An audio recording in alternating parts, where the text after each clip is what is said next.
नमस्कार। मैं कमलेश कबीर आपका एक बार फिर स्वागत करता हूं इस नए एपिसोड में। आज के इस एपिसोड में हम बात करने वाले हैं उन पार्टियों की जो केंद्र सरकार के बहाने सुप्रीम कोर्ट के ऊपर भी अंगुली उठाती है। और हम हर वीडियो में बात भी करते हैं कि सुप्रीम कोर्ट जिसकी भूमिका हमेशा से संदिग्ध रही है। आपने देखा होगा केंद्र सरकार के कई कानून और कई फैसलों के खिलाफ सुप्रीम कोर्ट में याचिका जाती है और सुप्रीम कोर्ट रोक भी लगा देते हैं। और तब हम आरोप लगाते हैं कि सुप्रीम कोर्ट में जो जजेज हैं वो वामपंथी विचारधारा के हैं। लेकिन आज के इस वीडियो में हम बात करेंगे विपक्ष की भूमिका की। आजकल विपक्ष जिस भूमिका में गया है उससे एक चीज को समझना बड़ा आसान हो गया है, और वो चीज है कि आज के इस लोकतंत्र में, भारत जैसे देश में, आखिर तानाशाही कौन कर रहा है? क्या तानाशाही नरेंद्र मोदी कर रहे हैं, जो किसान कानून को पारित होने के 1 साल के बाद में माफी मांगकर उस कानून को बिना शर्त वापस ले लेते हैं, विड्रॉ कर लेते हैं? क्या नरेंद्र मोदी, जिनको दिन भर जो है वो गालियां दी जाती है, उनका मखौल उड़ाया जाता है, और फिर भी वो कोई एक्शन नहीं लेते? और फिर एक स्थिति और बनती है भारत जैसे देश में, जब राज्य सरकार तानाशाही पर उतर जाती है तो वहां पर राष्ट्रपति शासन लागू क्यों नहीं होता, आप और हम जो है वो बहस भी करते हैं। और फिर आरोप लगाया जाता है कि कहीं नरेंद्र मोदी कमजोर तो नहीं है। और इस बार तो आपको पता होगा, लोकसभा चुनाव के बाद में जिस तरीके से भारतीय जनता पार्टी की सीटें ही 240 हो गई, तो ये आरोप जो है उसको और मजबूती मिल जाती है। अब ऐसा क्यों? क्योंकि पश्चिमी बंगाल की जब राजनीति की हम चर्चा करते हैं तो पश्चिमी बंगाल में पिछले कुछ सालों से ममता बनर्जी की तानाशाही और उसके तानाशाही के जो कारनामे हैं वो पूरे देश के सामने हैं। और आप और हम ये बात करते हैं कि आखिर केंद्र सरकार राष्ट्रपति शासन लागू क्यों नहीं करती। अब आप देख लीजिए, वक्फ बोर्ड के खिलाफ विपक्ष जो है वो सुप्रीम कोर्ट की तरफ चला गया। तो क्या विपक्ष जो है वो सुप्रीम कोर्ट के फैसले को भी मानने के लिए तैयार है क्या? ये बड़ा जो है वो सवाल खड़ा हो जाता है। और ऐसा मैं क्यों कह रहा हूं? ऐसा मैं इसलिए कह रहा हूं, 2016 की शिक्षक भर्ती जो घोटाला हुआ पश्चिमी बंगाल पे, उसके सुनवाई सुप्रीम कोर्ट कर रहा था। सुप्रीम कोर्ट के 2 जजों की, या हम कहें कि डबल बेंच जो है वो काम कर रही थी, एक जस्टिस संजय कुमार और संजीव खन्ना। उन्होंने जो फैसला दिया, उस फैसले के खिलाफ ममता बनर्जी ने घोषणा की कि चाहे उनको जेल जाना पड़ जाए, वो मरते दम तक उन शिक्षकों की नौकरी नहीं जाने देगी। तो इसका मतलब क्या हुआ? इसका मतलब यह हुआ कि ये लोग अपनी राजनीति चमकाने के लिए किसी भी हद तक जा सकते हैं, ये सुप्रीम कोर्ट के खिलाफ भी खड़े हो सकते हैं। अब सवाल खड़ा यह होता है कि आखिर सुप्रीम कोर्ट अपनी आंखें बंद करके क्यों बैठा है? 2 एग्जाम्पल लूंगा मैं। एक एग्जाम्पल बिहार से लालू प्रसाद यादव। लालू प्रसाद यादव की जब भी जमानत अवधि खत्म होने को होती है, वो अस्पताल में भर्ती हो जाते हैं, बहाना बीमारी का। जो व्यक्ति एक झोंपड़ी से अपनी राजनीतिक कैरियर की शुरुआत करता है, आज उसके पास 5,500 से 6,000 करोड़ की प्रॉपर्टी, और साफ तौर से चारा घोटाले में सजायाफ्ता है, दोषी करार दे दिया गया है। तो आखिर क्या सुप्रीम कोर्ट को यह नहीं दिखता कि लालू प्रसाद यादव बीमार है या नहीं है?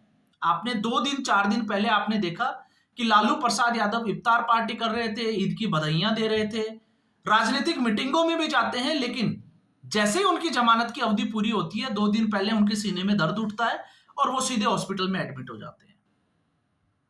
तो क्या ये चुनावी भाषण, इफ्तार पार्टी क्या सुप्रीम कोर्ट के जजों को नहीं दिखती?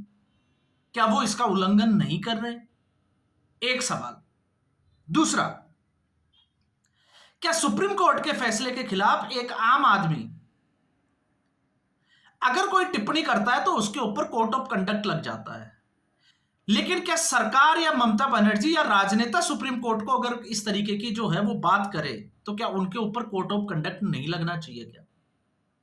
क्योंकि ममता बनर्जी ने तो साफ तौर से सुप्रीम कोर्ट के फैसले को मानने से ही इनकार कर दिया। और ऐसी स्थिति में अब पश्चिमी बंगाल की जो सरकार है वो इससे आगे, क्योंकि सुप्रीम कोर्ट से ऊपर कोई ऐसा न्यायालय है नहीं जहां पे इसकी अपील कर सके, तो फिर आखिर देश में ये विरोधाभास कब तक? और इससे आपको पता चलेगा कि चोरी की चोरी और ऊपर से सीना चोरी। अब चोरी कैसे, आप इसको समझिए। आपको पता होगा ये फैसला कब दिया गया था, लेकिन मैंने इस फैसले की कुछ बातें जो है वो आपके लिए निकाली है। 2016 में ये जो शिक्षक भर्ती हुई थी, लगभग 25,500 या हम कहें कि 26,000 शिक्षकों की भर्ती, मामला कलकत्ता हाईकोर्ट में गया और कलकत्ता हाईकोर्ट में फैसला आया कि उस भर्ती को रद्द कर दिया जाए। और उस भर्ती को रद्द करने का ये जो फैसला था, ये था 22 अप्रैल 2024 को, आप जाके चेक कर सकते हैं। लेकिन उस वक्त कलकत्ता हाईकोर्ट ने यह भी कहा था कि जो शिक्षक अवैध तरीके से भर्ती हुए हैं, वो जितना वेतन उन्होंने लिया है वो वेतन वापस जमा करवाएं। अब उसको चुनौती देने के लिए पश्चिमी बंगाल सरकार पहुंची सुप्रीम कोर्ट। और जब पश्चिमी बंगाल की सरकार सुप्रीम कोर्ट पहुंची तो उसके पीछे की वजह भी आप देख लीजिए, क्योंकि इस पूरे भर्ती घोटाले में उस वक्त के शिक्षा मंत्री पार्थ चटर्जी, जिनके यहां पे रेड भी पड़ी थी, छापा पड़ा था, इसके अलावा ममता बनर्जी के भतीजे अभिषेक बनर्जी, और साथ में एक और उनके भतीजे जो है वो है शांतनु बनर्जी। इनका नाम जो है उछला, जिसका एक ऑडियो टेप सीबीआई ने कोर्ट के सामने भी रखा। और जिस तरीके से शांतनु बनर्जी और उनके एक साथी ने, लगभग ऐसे ही 2000 शिक्षकों को टारगेट किया गया जो भर्ती होने की चाह रखते थे, और करोड़ों रुपए की, क्योंकि कथित जो ऑडियो था उसमें लगभग 15 करोड़ रुपए के आसपास की डिमांड रखी गई थी, और ओवरऑल जो है वो 100 करोड़ रुपए की उगाही करनी थी। तो अब सवाल खड़ा ये होता है कि 26,000 में से अगर 2000 के आसपास शिक्षक अगर गलत तरीके से भर्ती हुए हैं, तो वो भर्ती रद्द क्यों नहीं होनी चाहिए? एक सवाल ये है। तो दूसरा, क्या पश्चिमी बंगाल सरकार इस फैसले को नहीं मानेगी? और नहीं मानेगी तो फिर इसके बाद में आगे क्या? यह भी जो है वो एक अपने आप में सवाल बना रह जाएगा। तो सुप्रीम कोर्ट का जो फैसला आया उसमें क्या क्या चीजें दी गई? उसमें यह दी गई, जो 25,753 जो शिक्षकों की भर्ती हुई थी उसको त्रुटिपूर्ण पाते हुए रद्द किया जाता है, हाईकोर्ट के फैसले को बरकरार रखा जाता है। लेकिन इसमें एक चीज और ऐड कर दी कि जो शिक्षक वेतन पा रहे थे उन शिक्षकों को अपना पैसा वापस जमा कराने की जरूरत नहीं है। यह सुप्रीम कोर्ट ने उन शिक्षकों को राहत दी है। दिव्यांग जो शिक्षक थे जो भर्ती हुए थे दिव्यांग कोटे से, उनको इसमें छूट दी गई है, वो अपनी नौकरी जारी रख सकते हैं। इसके अलावा नई भर्ती प्रक्रिया जो है वो 3 महीने में पूरी होनी चाहिए। ये जो है वो सुप्रीम कोर्ट का एक ऑर्डर है।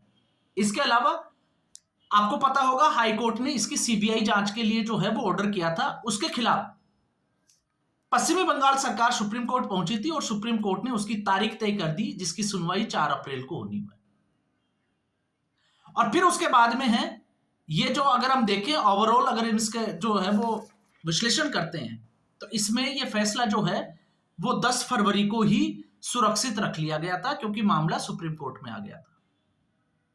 तो ऐसे ही आपने देखा कि राजस्थान में एसआई की जो भर्ती हुई थी उसको पूरी की पूरी को रद्द कर दिया गया था। अब सवाल खड़ा यह होता है कि आखिर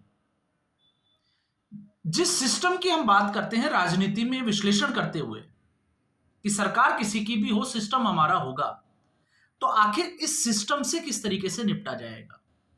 और जब हम बात करते हैं भ्रष्टाचार की, तो आप देखिए, क्योंकि ये सवाल जो है वो जनता की मानसिकता के ऊपर भी होता है। आज के समय में अगर हम विश्लेषण करें तो आम आदमी पार्टी के बाद में जिस पार्टी के सबसे ज्यादा नेता भ्रष्टाचार के आरोपों में जो है वो गिरते जा रहे हैं और एक के बाद एक जेल भी गए हैं मंत्रियों तक, तो वो पार्टी है ममता बनर्जी की सरकार, तृणमूल कांग्रेस, पश्चिमी बंगाल से। और उससे भी बड़ी बात यह है कि इतना बड़े घोटाले करने के बावजूद और सुप्रीम कोर्ट, हाई कोर्ट में यह साबित होने के बावजूद आप इन सरकारों की हिम्मत देखिए कि ये सुप्रीम कोर्ट के उन फैसलों को और केंद्र सरकार के खिलाफ जाने के लिए भी तैयार है। तो फिर सवाल हमारा यही खड़ा हो जाता है कि आप खुद सोच के देखिए कि तानाशाह इस वक्त कौन है। और उससे भी बड़ा सवाल यह है कि इतना कुछ होने के बावजूद आखिर पश्चिमी बंगाल में राष्ट्रपति शासन क्यों नहीं? क्या राष्ट्रपति शासन नहीं लागू होना चाहिए? आप चाहे संदेश खाली, आरजीकर मेडिकल कॉलेज का मामला हो, चुनावी समय में बूथ कैप्चरिंग हो, इसके अलावा जो है वो हत्याएं होना, मारपीट होना, घरों को जला देने की घटनाएं हो, या फिर जो है वो लगातार जिस तरीके से हिंदुओं की जो यात्राएं, शोभा यात्राएं निकाली जाती है, उनके ऊपर हमला होना हो, इन तमाम तरह की घटनाओं के बावजूद आखिर ममता बनर्जी जैसे जो राजनेता है, इनको इतना साहस कहां से मिलता है?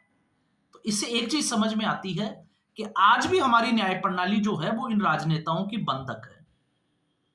राजनेताओं के खिलाफ कुछ भी करने में हमारी जो न्याय प्रक्रिया है वो बिल्कुल भी सक्षम नहीं है, मजबूत नहीं है। और आपने देखा होगा उत्तर प्रदेश में अतीक अहमद जैसे लोगों के खिलाफ जब याचिकाओं पे सुनवाई होती थी तो जज जो है वो अपने आप को पीछे हटा लेते थे, उसी सुनवाई से ही टल जाते थे। तो ये है हमारे देश का न्याय तंत्र। और इस न्याय तंत्र से मुझे लगता है कि अगर हम उम्मीद रखें कि हमें न्याय मिलेगा, तो मुझे नहीं लगता जिस तरीके से जो आज के समय में राजनेता बन गए, बस वही इस देश को चला रहे हैं और वही इन जो लोग ऊंचे पदों के ऊपर बैठे हैं उनको अपनी मुट्ठी पे करके, या हम कहें कि अपनी अंगुलियों पे नचाने का साहस रखते हैं। बाकी आम आदमी की जिंदगी जैसी चल रही है वैसी ही चलती रहेगी। ऐसा ही जो है वो इन घटनाओं के बाद में एक संदेश मिलता है।